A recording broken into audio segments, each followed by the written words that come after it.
سيبك من فوز الزمالك على طلائع الجيش وتعالى نتكلم في الموضوع الأهم وهو رحيل أحمد شوبير، أكتر إعلامي محبوب في جمهورية مصر العربية. أنت بتتكلم جد؟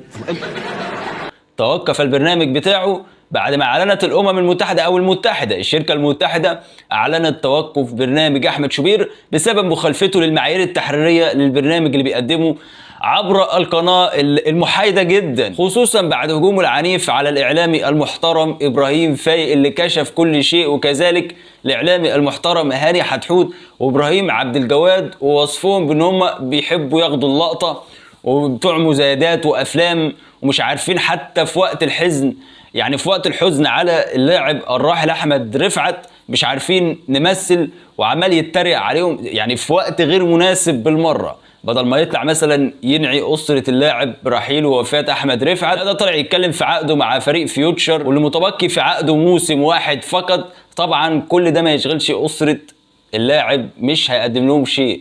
ان شاء الله لو عقده متبقي فيه 10 سنوات لن يقدم شيء، مش هيرجع احمد رفعت من جديد. ولهجته في البرنامج وهجومه على بعض الاعلاميين المحترمين اللي كشفوا المستور، بدايه من الاعلامي ابراهيم فايق وكذلك هاني حتحوت والاعلامي المحترم ابراهيم عبد الجواد اللي قعدوه في البيت بعد ما هاجم احمد دياب رئيس الرابطه المصريه ووعد احمد رفعت وفي الاخر خالف وعده ودمر اللاعب نفسيا. وكذلك رئيس هيئه استاد القاهره اللي طلع حنفي زي واحد كده كلنا عارفينه، اللي قالك ان مفيش مباراه تتلعب على استاد القاهره الا لما تتعمل الصيانه، خصوصا بعد تصريحات مارسيل كولر الملعب مش حلو، الملعب فيه مشاكل. فعلا ابراهيم عبد الجواد طلع بالدليل وكان مصور بالموبايل الشخصي بتاعه ووضح كل شيء وفضحهم على الهواء مباشره وليس على صفحته الشخصيه. تاني يوم دايركت ابراهيم عبد الجواد بيعلن توقفه لمدة أسبوع، عدم ظهوره في القنوات التلفزيونية عبر قناة اون تايم سبورت لظروف خاصة. كلنا عارفين ايه الظروف الخاصة. لكن أفضل قرار بالنسبة لي رغم أهلاويته، عارف إن شوبير أهلاوي صميم ودايما في بعض الأوقات كان بيدافع عن النادي الأهلي، ولكن مكروه من معظم جمهور النادي الزمالك وكذلك معظم جمهور النادي الأهلي بسبب مواقفه السيئة، سواء بعد كارثة بورسعيد ووصف الجمهور النادي الأهلي بأبشع الألفاظ. يعني جمهور النادي الأهلي راح يشجع النادي الأهلي، مش عايز أتكلم في القديم.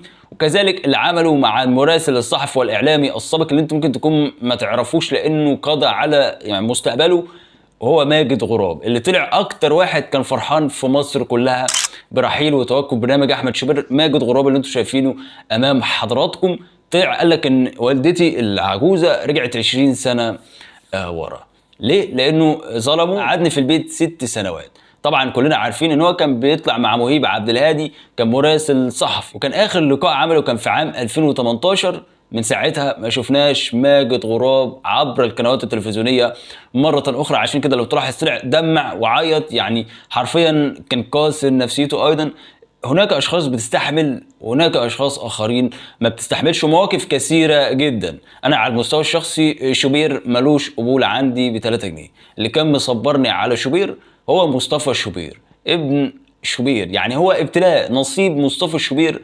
يعني انا عايز جمهور النادي الاهلي يبعد شوبير او مصطفى عن والده، ما يدخلش المواضيع في بعضها علشان اللاعب ما يتدمرش نفسيا، وبالتالي هتشوف مصطفى شوبير يعني هريدي في عزه، خصوصا بعد الفورمه اللي وصل لها اللاعب مصطفى شوبير. مش ذنبه انه يطلع يلاقي والده احمد شوبير يعني محبوب بهذا الشكل. واكتر موقف كرهني في شوبير اكتر هو اتهامه الباطل بدون اي دليل لاحمد رفعت بعد اللي حصل له في 11 مارس الماضي في شهر رمضان، وسكوته على ارضيه الميدان واتهامه له ان هو كان واخد منشطات بدون اي دليل. وفعلا الاطباء اثبتوا ان هو ما كانش واخد منشطات، والسبب الرئيسي هو اللي عمله فيه المسؤولين في طلائع الجيش وكذلك رئيس مودرن فيوتشر السابق.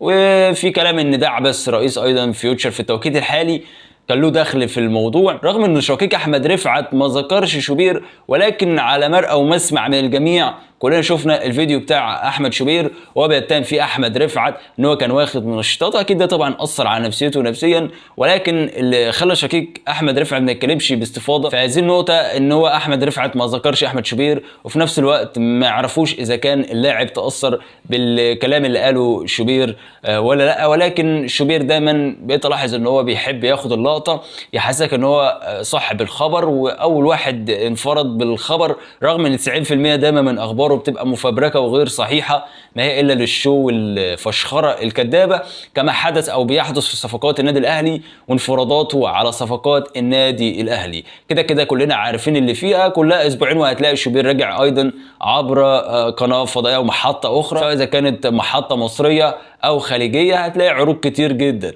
هتلاقي قناه ابو ظبي بتتقدم. اتمنى من قناه النادي الاهلي لا تخطو هذه الخطوه، بسبب ان فئه كبيره من جمهور النادي الاهلي مش بيحب شوبير بسبب البلبله والمشاكل الكبيره اللي عاملها في الوسط او الراي العام. حرفيا ما شفتش حد مكروه في الاعلام الرياضي زي ما شفت في الايام اللي فاتت مع احمد شوبير. حرفيا انا ما كنتش اتوقع انه مكروه بهذا الشكل. بالنسبه للناس اللي بتسال طب ما ابراهيم فايق طلع اتكلم وهو السبب الرئيسي في اشعال الراي العام وفتح موضوع احمد رفعت عبر قناه الMBC مصر، ما توقفش ساعه واحده. لابراهيم عبد الجواد لما طلع اتكلم وقال كلمه حق وليد عبد الوهاب رئيس هيئه استاد القاهره، بعدها دايركت بتاني يوم في خلال 24 ساعه اعلن ان هو هيتوقف او مش هيظهر عبر القناه التلفزيونيه لمده اسبوع لظروف خاصه وقهريه.